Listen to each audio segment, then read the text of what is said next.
Here we go. We are live now, and you can make me the co-host. All right, thank you. You're welcome.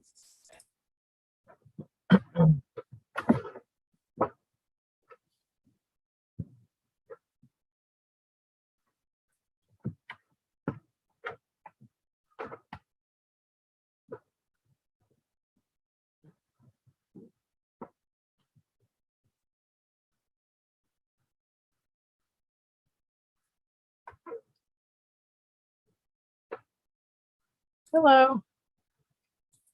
Hi, Susan. Good to see you. Hi there. Good to see you today.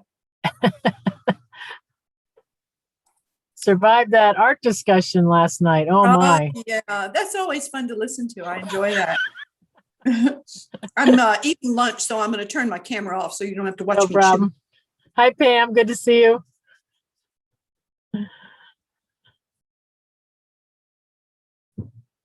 Pam, Christine told me she really liked your art class. Your Let's Talk. Well, I'm glad to hear it because she's the only one that showed up. So I don't know what I'm doing here, but I want to pick up some participation. Yeah. You should come to the art discussion class. I know it's just that Friday night, right? It's hard for me to make it. I know it's hard. It's a tough time. Yeah. All right. Next week I'll put a plug in for your class. Okay, thanks. Oh, Mazzella, those flowers are beautiful. Wow. A picture I took in a doctor's office. Really? Is it a picture of a picture or were they actual? Yeah. It's a picture of a picture. It's beautiful. That's great. It's interesting. It's like, now was that an actual, was it a photograph or was that a painting, the original? My doctor, he used to not have any things that he did other than being a doctor, and he got a camera for Christmas, and so he's been taking all these beautiful pictures. Wow. And now he's going to all the baseball stadiums and, taking pictures and stuff. So nice. Hi, Wanda. Good to see you. hey, Donna, Hi. how are you? Hi. Good. How are you doing? Good. All right. We'll give it a couple more seconds and then we'll get started. Has anyone ever been to San Francisco on a tour at all? I've been there several times, but it's been a while since I've been there. Yeah. Same with me. I've been there. I have relatives in that area. Oh, yeah. But it's been a long time since I've been there. Yeah. Same here. And I didn't get a tour, and I was really young and didn't know why, what to know about it. So I'm curious. Oh, yeah. And when you're young, you're really half the time you don't even want to be there. It's amazing. All those trips when you're kids, it's really wasted sometimes on the kids. Yeah. They don't want to be there, and typical kids. Yeah, but you can't leave them somewhere else. I know, it's the thing. Exactly. It's against the law to just leave them. So leave them at home and go have fun. Oh boy, that's funny.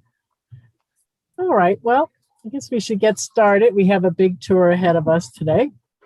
So I want to welcome everyone to Get Set Up. We're seniors teaching seniors about technology. We also have social hours. Today's class is going to be a tour of San Francisco, virtual tour. My name is Donna. I was in the IT industry for over 30 years. I enjoy helping people get over their fears of technology. You can request a recording of this class by emailing help@getsetup.io. And we do not get paid to promote any locations or products here at Get Set Up. This is just for our own fun. And we have Ken today in the chat room. If you want to say hi to him, you can do that. Or if you have any technical issues that come up for you, just please let Ken know. Today, we're just going to take a little tour around the highlights of San Francisco so you can experience what it's like here. And I just asked, some of you have been here and some of you may not have. So you'll get to take a get to take a look here. So first of all, I'm going to start off with the, give you a little look here of San Francisco. I'm going to go to the skyline. This is city of San Francisco. Get a view here. This is the west side of the city where that AT&T park is. Some of you might be familiar. We have a ballpark where people, where the right field foul balls go, they head out into the water, and we usually have to have a pile of people just there in their canoes and their dinghies, and it's really quite a motley fleet of of boats sitting there trying to catch the balls. It's really kind of funny, but you will see that in the happening during the ball games. This is downtown San Francisco here. This is the Bay Bridge. And then it goes to what's called Treasure Island. It used to be a Coast Guard station. Now it has been converted. There's shops. There's people live out there. And then on the other side of the bridge here, some people ask about in '89, we had that earthquake and part of the bridge collapsed. That happened over here. And we finally opened a new bridge, I want to say about 6 years ago. It took that long, from '89 until just 6 years ago. Talk about trying to get paperwork done, I guess. But it took a long time to decide what to build, how to build it, how to tear down the old the old bridge, because it's probably about 4 miles. It was about 4 miles long, and so that they finally did it. And what did they do when it wasn't operating? Oh, it was operating, but we were still driving on that side of the bridge. They repaired it. It took them over a month to repair it. After the quake happened, it was shut down for a month. And talk about traffic. Oh, my Lord. It was miserable trying to get anywhere in the Bay Area with that whole bridge closed.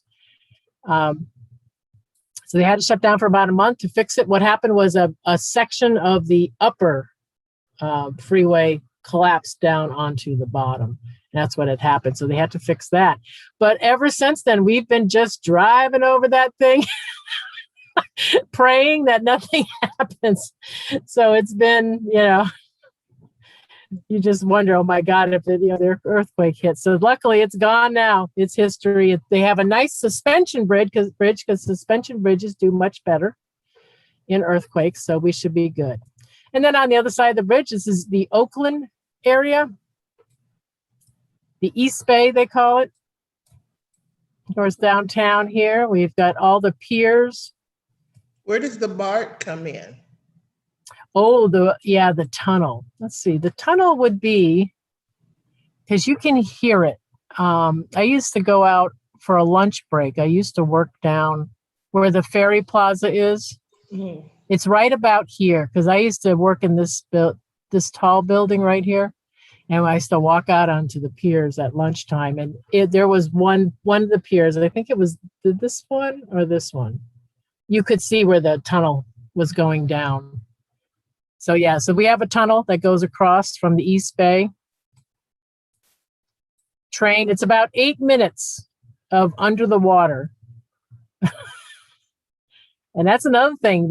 Anytime we have an earthquake, they have to shut that down. They have to test that, because that's an underwater tunnel. That was very scary. Oh, were you in it when it happened? No, I just happened to be, it was scary going under the water. And everyone gets quiet too. Yes, they do. It's like a lot of praying going on or something. I don't know. They do. They do get very quiet. And the day the earthquake hit, it was rush hour time, and the people had to walk out of the tunnel because the trains had stopped, and they had to walk all those miles back to the city. I know some people that had to do that. That's why I know about that one. Pier 39, where the tourists come to visit. Oh, this little dot right here, this is Alcatraz. Angel Island is the largest natural island that we have in the bay. A lot of this is landfill. Over the years, they filled it in. Golden Gate Bridge is over here. Off to the distance, the Marin Headlands. It's a national park area. On the opposite side of these mountains, there's a lot of beach area to go to. The Presidio, which was an Army base, is right here, this green spot here. And this other green spot is Golden Gate Park. San Francisco is only 7 miles by 7 miles, 7 by 7. So it's not a very large area. The park is about 3.5 miles long. So it takes up about half of the length of the width of the city. And the far west side is all beach on that side. Of course, we have the Pacific Ocean. San Francisco was a mission, a Mexican mission. First, it was a Spanish mission, then it was a Mexican mission, conquered by the United States in 1846. That's when we became a territory. And then we had the gold rush in 1848. San Francisco only had 1,000 people. And then they went from 1,000, I think, to about 25,000 within months. And then the population went from 1848 to 1900, it went from 1,000 to 348,000 people, something like that. So it had a huge growth spurt. And then in California was admitted into the United States as a state in 1850. So this all happened very quickly in this area. People came from all over the world for the gold rush. Everyone wanted to, get their stake in gold. And so people either made their money actually finding gold or selling the shovels, shall we say. Selling the chocolate, the jeans, all the different things you think of when you think of San Francisco, the food, all that stuff. So this is what it looks like here. One of the big stops people make usually when they come to San Francisco is the Golden Gate Bridge. It's a little shot over here from you'll see a lot of these little posts where there used to be cannons. All these hills, they had military cannons to, shoot all the enemies coming in. No one ever came in, but they were ready. So we head out to the bridge to show you what this looks like. You're out on the bridge. You get how many people have been on the bridge? It's very cold. Cold and breezy out here. And you can see the city off at the distance here. Very frequently you'll see the ships. It's a lot of ships coming in and out of San Francisco. You'll have Alcatraz here, this little dot, Angel Island, to show you what it looks like when the bridge is alive. You've got some traffic going here, the Marin Headlands. Some days, though, you come here and you cannot see the bridge. Even when you're on the bridge, you can't see it because of fog. A lot of people come here. It's a nice little walk to do.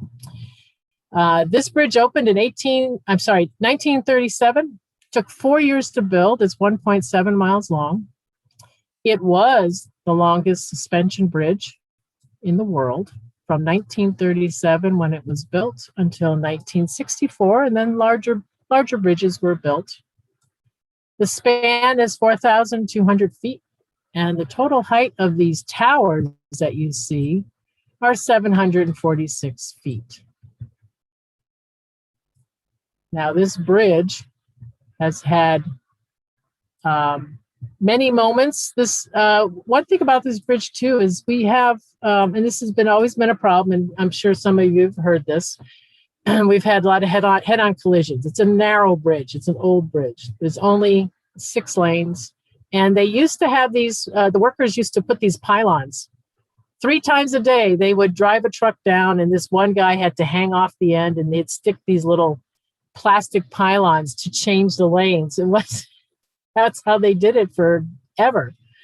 And then it was in 2015, they finally put a barrier in. So there is a barrier now, thank God. It has really helped with the collisions. And just to show you what this barrier looks like. I actually went up there the morning they closed the bridge for 48 hours to put this barrier in. They started on both sides of the bridge and worked towards the middle. Each section of this barrier weighs about 1,200 pounds. And they did this all the way across. And they have a thing called a zipper truck. And some cities have these little zipper trucks, I know, and that's what we did. Took them a long time to figure out how to divide this bridge because it's so narrow.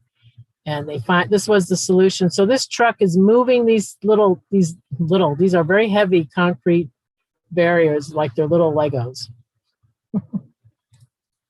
So that's what we ended up doing. That happened in 2015. So the zipper truck just has to go and move the barrier twice a day to accommodate. It goes from the 2 lanes, four lanes on one side and 2 lanes on the other. They just move that back and forth depending on where the rush hour, what direction rush hour is going in. Let's see if there's a question. Okay. Another famous moment was the 50th anniversary of the Golden Gate Bridge. That happened in 1987. And 250,000 people got on the bridge, and we flattened it. Flattened the curve. Here's all the people on the bridge. I'll be giving you a link to this article, and you can read about it. All the people to celebrate. They thought, since they did this very early in the morning, because they had to, shut down traffic, that only about 25,000 people would show up. That's what they thought. And instead, 250,000 people ended up on the bridge, and altogether 500,000 people showed up. So they were everywhere. So that was the first time the bridge got flattened by the weight. You can see, look at, and I have to say, I was there. I was somewhere in the middle here. I was about 27. And there were, you always have jokesters, right? And there were several thousand, it had to be thousands of people, decided to start swaying back and forth, right? And they started doing it. And it was, like I said, thousands of people in the middle. And all of a sudden, the bridge did this big bum bum. And then everyone just stood still for a second there. Because we thought we had broken the bridge. So, yeah. So you can see all the people that were there. And that night, they had this beautiful, let's see if they'll show up here. The fireworks were really gorgeous. They had I have never seen fireworks like that night. They were just like waterfall coming off the sides of the bridge, and it was just really spectacular display. Another interesting place near the bridge, well, let's see if any of you have ever gone there, is Fort Point. Has anyone ever been to Fort Point? This is a little Civil War fort that's at the base of the bridge. Sometimes a lot of people don't even realize it's here. If you're ever in the city and you're on Crissy Field, they have a nice path. You can walk all the way to the bridge. This is the path down here. There's a little road. And it ends, and this is where Fort Point is. It was during the gold rush period. They built it around 1853, and it was designed to protect the bay. It had 126 cannons. The walls are 7 feet thick, and you can go for free. You can come in and take a look at this fort. They had 500 guys living there. They never fired a shot. No one ever, I guess they thought in the Civil War we were going to get invaded, but think about it. There's no Panama Canal. I don't know how they thought everyone was going to get here, but it was well secured. But this did become a historic site in 1970. All right, another famous place to go when you're in San Francisco, of course, is Alcatraz. Let me show you a little picture here. How many people have done the Alcatraz tour? Yeah, Pam, what would you think about it? Oh, I thought it was really cool. I thought it was eerie and interesting and amazing that anybody would try to escape it. That was pretty fascinating. Yeah. It is. This is what it look here. Right here's the cell block house, and you can see great views. Oh my God, the views from here. You've got the Bay Bridge over here, the city, and then of course far to the left. I mean, the right here, you've got Golden Gate Bridge. It only operated for 30 years. That's it. It closed in 1963. And it opened as a tourist attraction in 73. They had a total of 1,576 convicts. Of course, the famous criminals, Al Capone, the Birdman, they were here. A lot of movies have been made of this famous rock. The cells are 10 feet by 4 feet. They never had more than 250 people actually in the cells at a time. So it was really underutilized and expensive to maintain. And that was probably one of the reasons why it ended up getting closed at a certain point. My aunt swam that Alcatraz race or whatever. Oh, yeah. Yeah. They call it Escape from Alcatraz. And people go and they jump in the water and they swim back to San Francisco, and that's about 8 miles. It's not a little tiny swim. It's only serious swimmers should attempt it because you've got the currents and everything.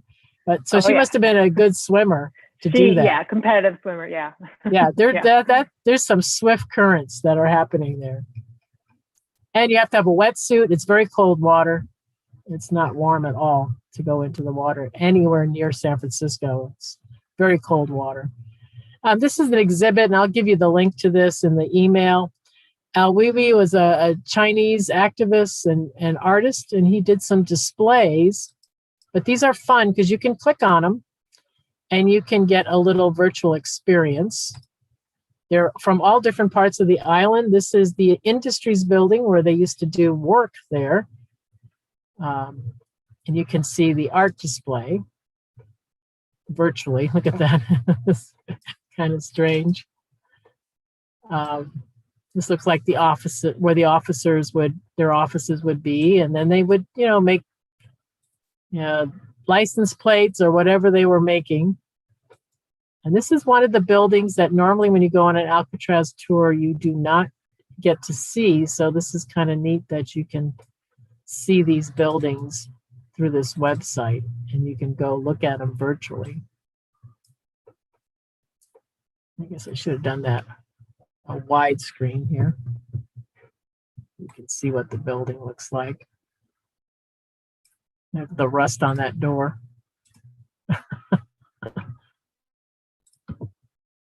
And again, you can take a look at they have the secret tunnels. They have the A block tour. You can look around there. You can look around at the hospital, which is, they always say it's haunted. The dining hall. Take a look at this. I actually had an opportunity to spend the night at Alcatraz, and no, I did not commit a crime. I just want to make sure you make that clear. They have Boy Scouts and Girl Scout groups. Pam, you have a question about the crime I committed? No. Yeah, right. Have you been to trial yet? Right. No. Yeah. When's the trial? I was just going to say, I thought the irony of being there and then seeing that beautiful view and the prisoners got the view, it's like it didn't make sense to me. Or it was supposed to be like, don't you wish you were out in the real, beautiful world? I think that, they say that was kind of the thing. It's like, a little bit of torture, because sometimes depending on the wind, you could hear the sounds of the city. And, it's a little tease. This is the dining hall, what it looks like here. Yeah, the Boy Scouts and Girl Scouts, they would come over and do overnights on Saturday nights, and they would have the kids just do minor cleanup. And, there was a period when there was a powwow held, and before the Alcatraz became a tourist thing, the American Indians had taken over the island for 18 months. And about 20 years ago, there was an anniversary of that event. and they were going to have this big powwow. And one of my friends was friends of one of the guards, not the guards, the what do you call them, Rangers. And they had a Boy Scout club. They canceled on them, and they had this powwow coming. And he said, "Hey," he goes, "I could use a group of adults to come in and really get some cleanup that we need done on the island." So I volunteered. There were about 35 of us. We came and we had to we had to do all the gardening. Oh my God, it was a horrendous day. Took so long for us to do all the work. And the tourists were looking at us, and I'm sure they thought, we were working, we had done something bad. This is the cell block here. And we did get to spend the night. And it was very windy, and there were a lot of birds. That's very noisy at night here. This is where the tourists come in. We're special VIPs, so we don't have to wait in line today. So we're just going to go upstairs. And we'll take a look at the cell block up here. So this is what it looks like in Alcatraz. They have these levers at the end of every aisle where they can close all the doors in one aisle with one lever. They can just slam them all shut. They don't do they used to do demonstrations on that, but they don't do that anymore because it's very old, and the doors get jammed. So that can be. Then they have to call someone from San Francisco to come unjam the doors. So this is what it looks like here. This was a fort at one point, and what they did, they built the cell block right on top of the cellar of the fort. That's why there's these tunnels underneath the cell block. It's the old military fort. Here's what it looks like inside of a cell. 4 by 10. So you can imagine.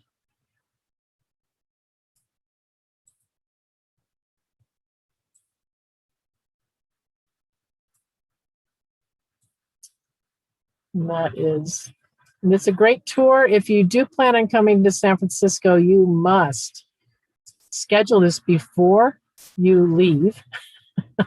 When you're booking your hotel and everything, yeah, you should probably book the Alcatraz tour too, because this really does get booked up.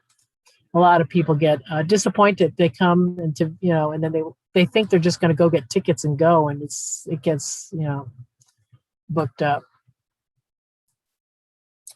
So that is the Alcatraz.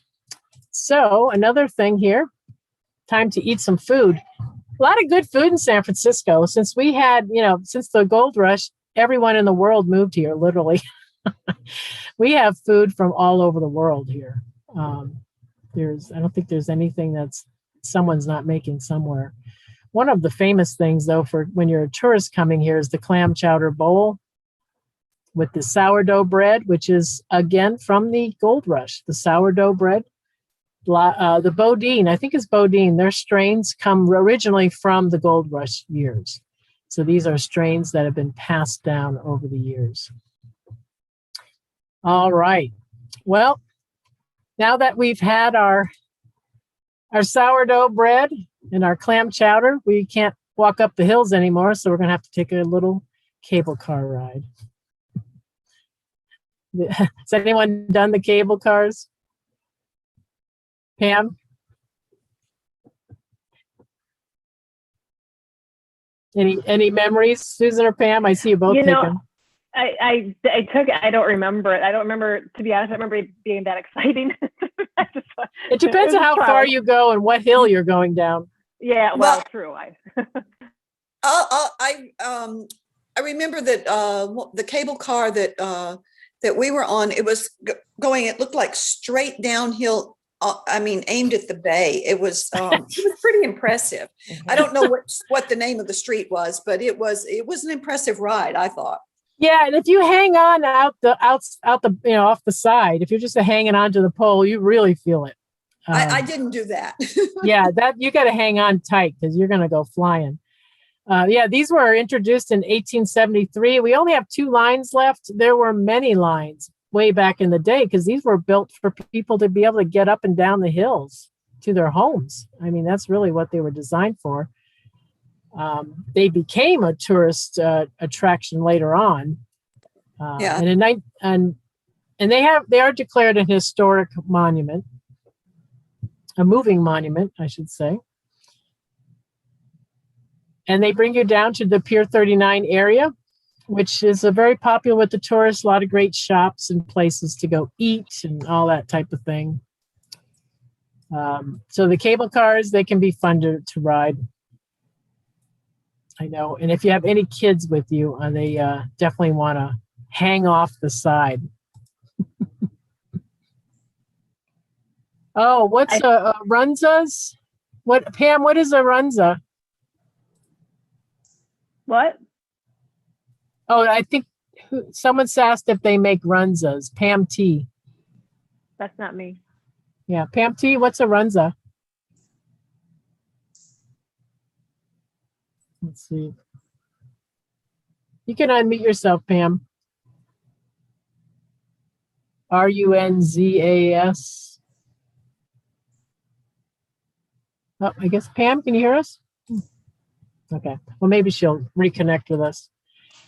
So the Pier 39, the big events that happen down here, you've got Madame Tussauds Wax Museum. It just opened a couple years ago, thank God, because did anyone go to the Wax Museum that was here forever? The thing about it was the wax dummies, or whatever you call them, they didn't look anything like who they were supposed to look like. I mean, it was ridiculous. I mean, it was almost a joke to go through it because no one looked like the actual person. So Madame Tussauds finally took care of that hot mess because it was a hot mess. But we do have the Ghirardelli Square, the famous Ghirardelli chocolate.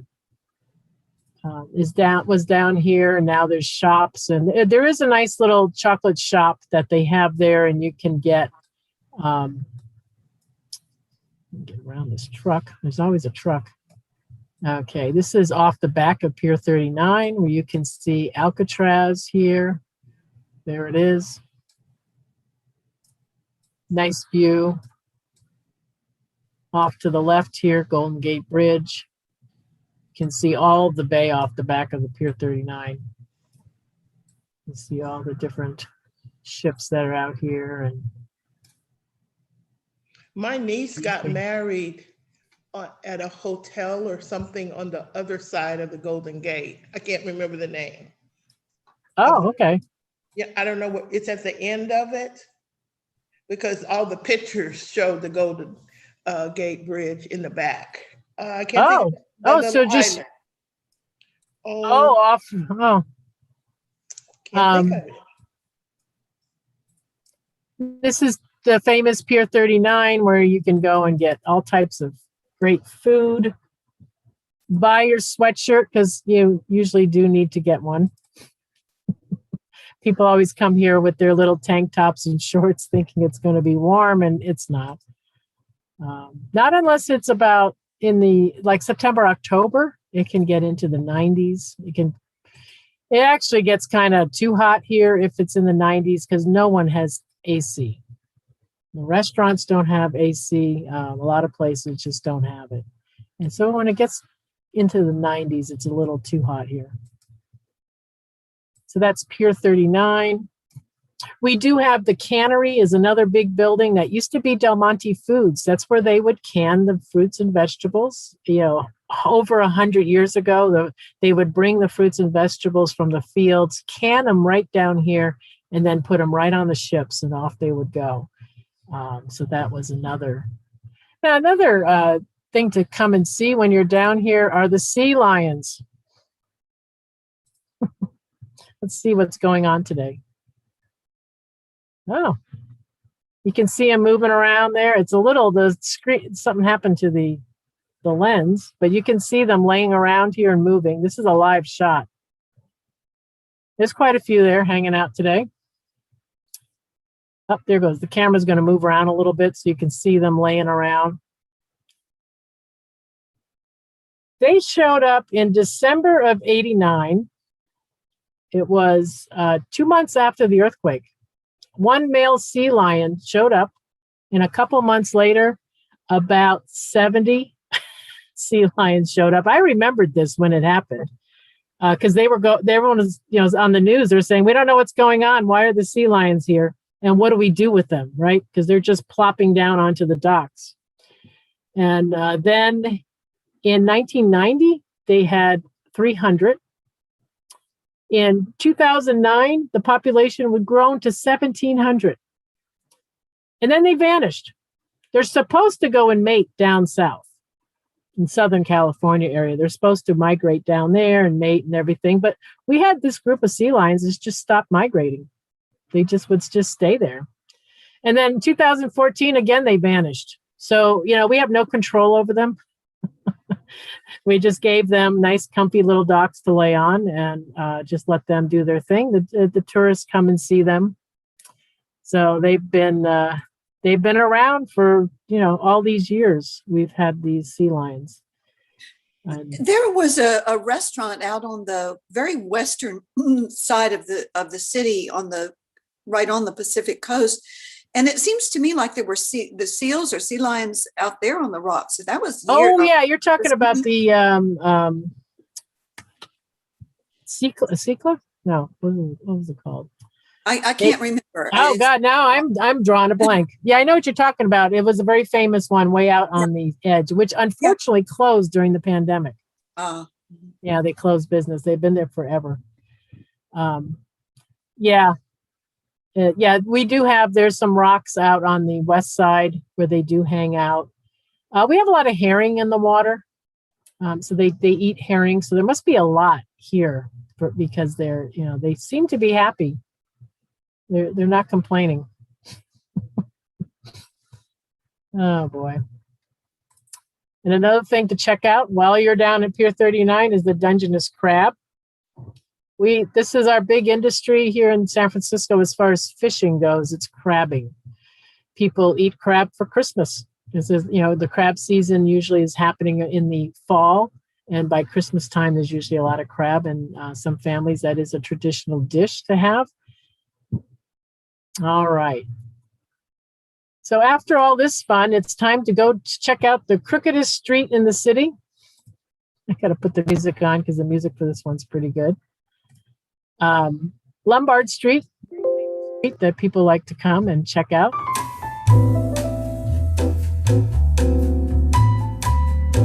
Well, we have two crooked streets. In fact, the one that everyone goes to is not the most crooked, it's the other one. So we're going to see both of them today. So first we're going to Lombard Street, taking a little ride up the hills here. Don't drop your apples.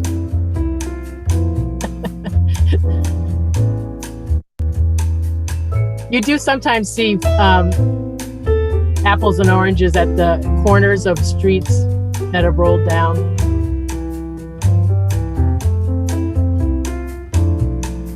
So this is Lombard. This is the one everyone goes to, most famous.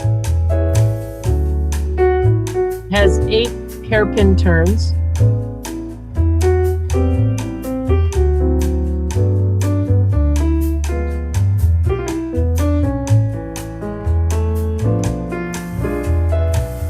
Off to the distance, this is Coit Tower.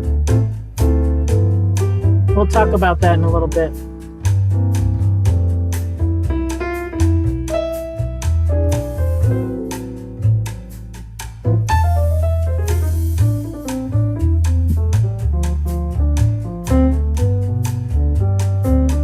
Has anyone driven down this? I'd like to tell you a story. I have my uncle was handicapped, but he could drive. He had the little car. Yeah. And I thought I was going to die going down Lombard Street, thinking he's not going to be able to put on the brake. Oh my God. It was very scary. I bet.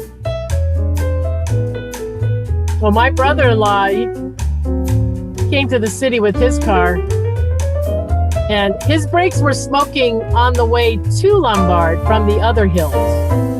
They were smoking, and I said, we're not going down Lombard, because I thought this jalopy's going to break down.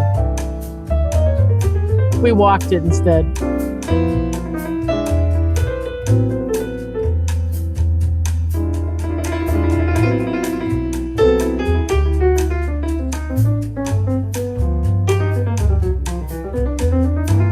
It is a pretty street.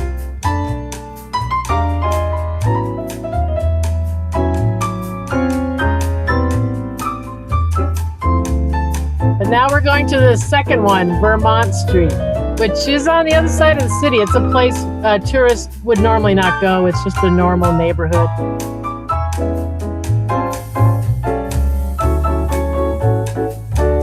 It's out in the Potrero district for people who know the city.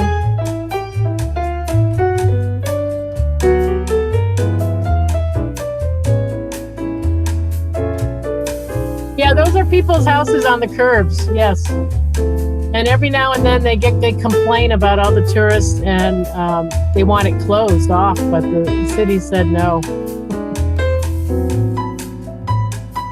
So this Vermont Street, this one has got 7 hairpin turns, but they're much tighter than Lombard Street.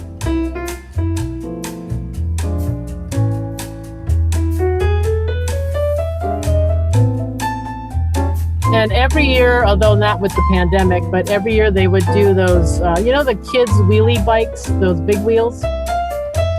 They would do races down this hill. So you have a bunch of adults rolling down the hill with their wheelies.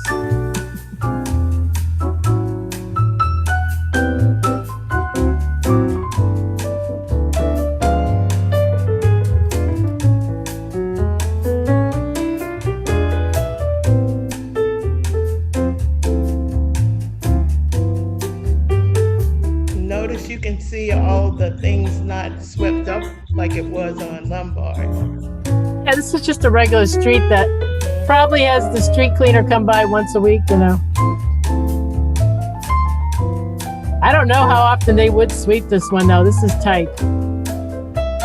But probably once a week, I would say. Most of the streets are done once or twice a week, depending on the street.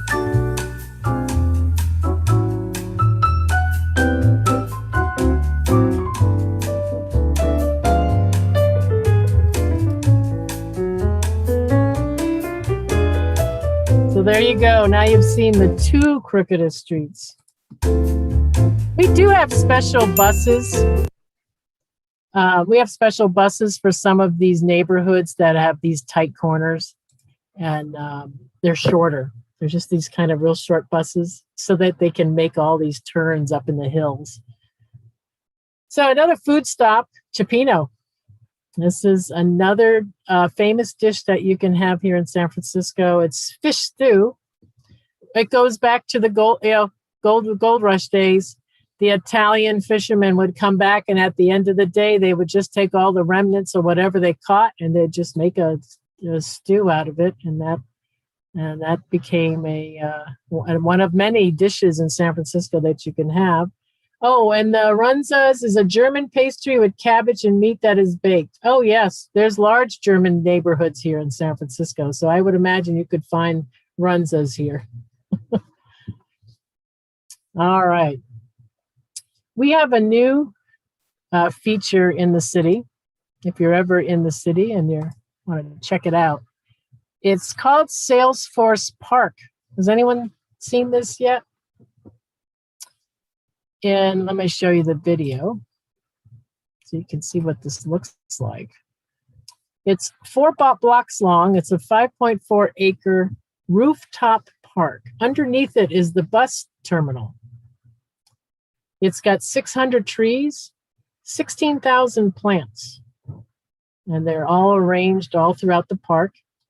When it first opened, it was only opened for a couple months, and they had a cracked pylon. and they closed it for a year to fix it. This is kind of a weird, now let's look at, this is a great view.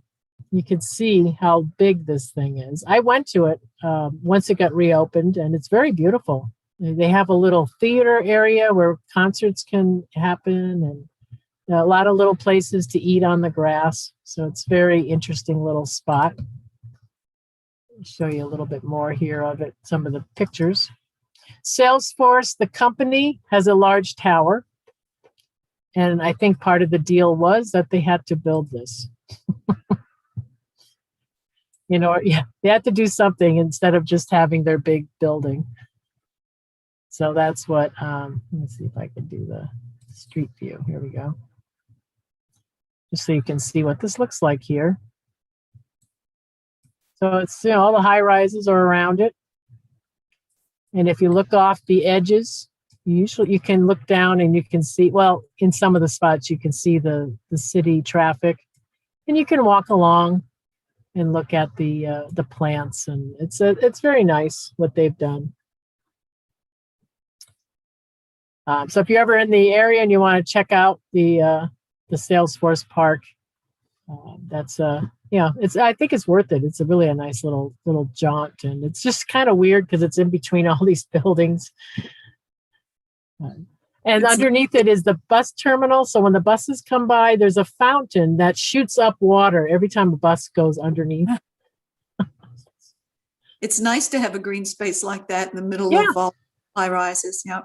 Yeah, exactly. And I'm sure that, you know, Salesforce built this huge, rather ugly high rise in San Francisco. It's not very popular with the people living here. And so at least they got them to do this. So Painted Ladies, this is another famous spot to visit when you're in San Francisco, the Victorians. Postcard Row, they call it.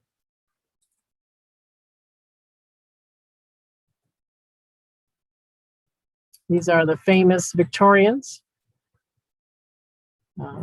I have a whole class on the Painted Ladies of San Francisco. If you're interested in Victorian architecture, we take a little tour, not just with these, but other Victorians in the city. So if you see that class, you can take a look at it. But here they are. They're all built around 1880, between 1880 and 1910. They're across from Alamo Park. It's kind of in disarray right here. Looks like they're refurbishing it, but Alamo Park or Alamo Square, this is the name of the neighborhood. A lot of Victorians in this neighborhood. It was not affected by the 1906 fires. Unfortunately, the larger Victorians downtown were all destroyed by the fires. But Victorians west and south of downtown survived. When you're going to this park, you'll see a lot of people standing in the area because they're trying to take this famous picture with the Painted Ladies with the downtown in the background. So they come to this park. You actually see some people right here standing there taking their pictures. I'll show you some more of this. There's some really pretty Victorians down at the, oops, I shot past it. On this street. I'll head over to these Victorians right here. You've got some nice,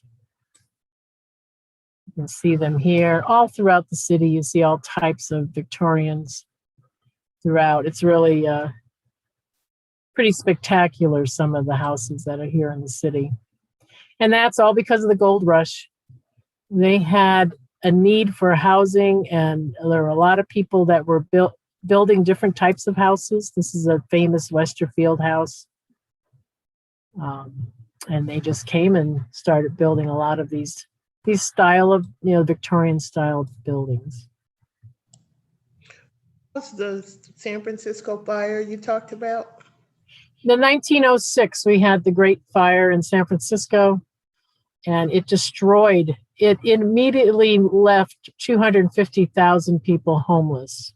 It destroyed all the buildings downtown. It was I think They say it was, there was no Richter scale back then. They think it was close to an 8 point something, or I don't know exactly what it was, but it was it really hit the city hard, the entire downtown. If it didn't get immediately destroyed by the quake itself, it burned down. So, and a lot of people rushed up the hills to this neighborhood. This park was full of people. They started putting up tents for people that fled the fires that were happening. So they had, it was quite a large, very historical event for San Francisco.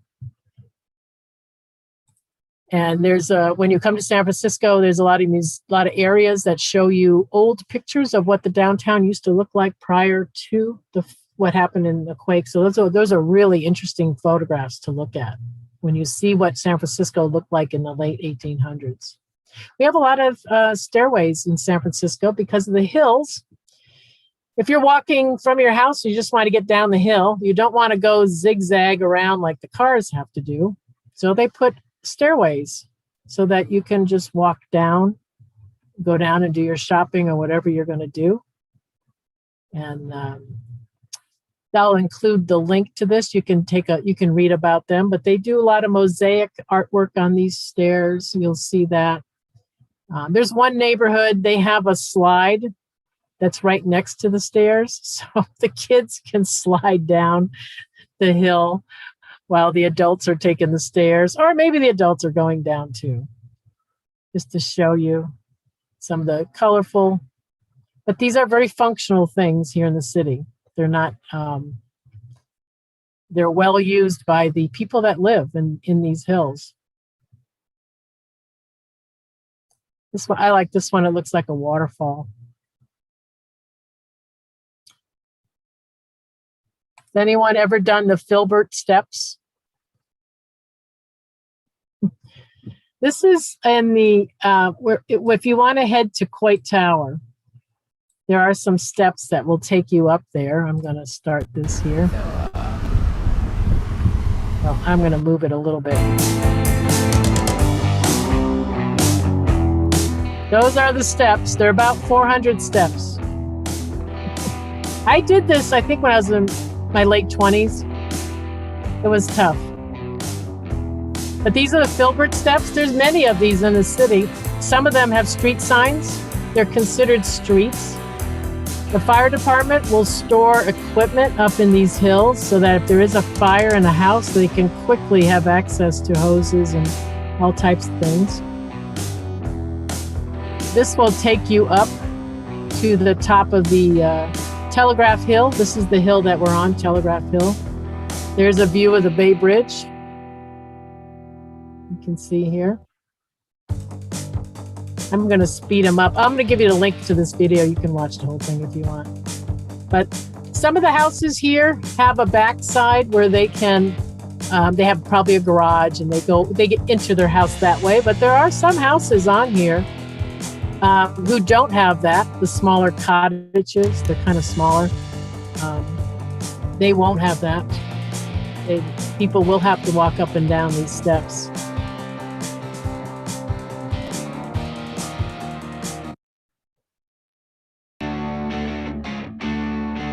So where they're heading, takes a while for them to go 400 steps. I'm going to speed it up. Where they're heading is Coit Tower. Coit Tower, it's a 210-foot tower. It was the tallest part in the city at one point, but it's not anymore. It was donated by Lily Hitchcock Coit. And it was built 1932, 1933. It's supposed to be the image of a fire hose because her dad was a fireman, her whole family were firemen. And it was put on the National Register of Historic Places in 2008. There's a nice view of the Bay Bridge in downtown. The nice feature about Coit Tower is inside. Here it is. It's supposed to be, again, the fireman's nozzle. Inside, they have frescoes that have been painted by 25 different painters at the time. So these are really beautiful to take a look at. They're done in the American social realism style. This is 1932. And you can go up in the tower.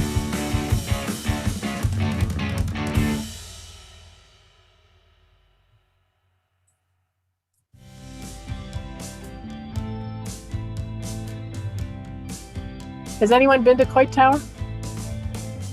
No. You don't have to take the 400 steps. There is a parking lot you can drive up to. Don't want you to think, oh my God, I have to take all those steps. There's another view. There's Treasure Island, the Bay Bridge. To give you a view of that.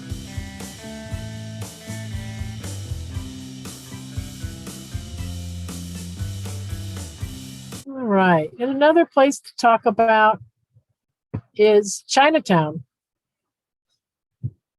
I just bring up these images just to show you the color of Chinatown. The Chinatown's really great in San Francisco. It's the largest Chinatown outside of Asia, and it's the oldest one in North America. It was almost entirely destroyed by the 1906 earthquake, and they had to rebuild it. Great place to get authentic Chinese food. No Pandora Express. No, what is it? Panda Express? So you can get all kinds of food in Chinatown. It's just like you can walk from Chinatown. The next neighborhood is North Beach. You can go have pizza or whatever you want. There's all types of food everywhere as you're walking through the city. Anyone have any questions or anything?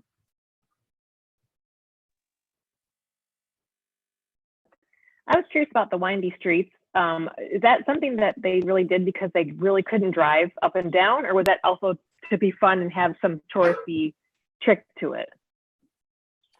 No, when you're in the regular neighborhoods in the city, they do wind through like that. Maybe not as sharp as Lombard. I don't know what what the idea was behind that, but they do wind because your brakes are going to just burn up. I mean, it's too steep. Yeah, because and they're tight too. Some of them are so narrow that with the cars parking on both sides, you really only have one lane.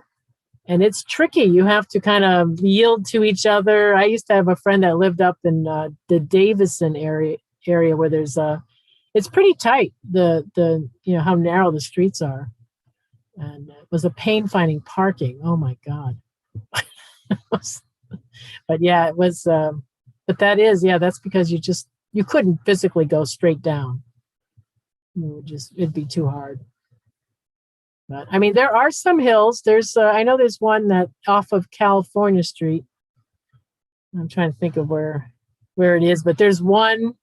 I used to take friends who would visit San Francisco here because you would go up to the hill and then you couldn't see the road because it was just straight down.